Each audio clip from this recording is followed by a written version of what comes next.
मराठा सेवा संघ प्रणित संभाजी ब्रिगेडच्या नूतन तालुकाध्यक्षपदी सामाजिक कार्यकर्ते, खरेदी विक्री संघाचे संचालक वैभव केदार यांची तर सोलापूर जिल्हा समन्वयकपदी राजू शिंदे यांची निवड करण्यात आली।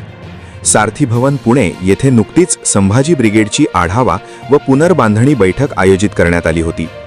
या बैठकीत या निवडी पार पडल्या।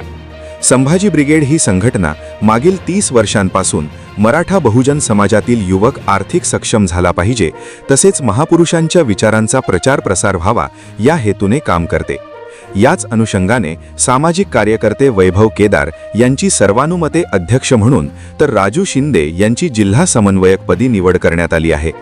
या बैठकीस प्रमुख मार्गदर्शक म्हणून संभाजी ब्रिगेडचे प्रदेश अध्यक्ष प्रवीणदादा गायकवाड, महासचिव सुभाष बोरकर, प्रदेश संघटक दीपकदादा वाडदेकर, प्रदीप कणसे, जिल्हाध्यक्ष प्रदीप मिसाळ पाटील, मल्हार गायकवाड, ओमराज मोहिते यांच्यासह महाराष्ट्रातून असंख्य पदाधिकारी कार्यकर्ते उपस्थित होते।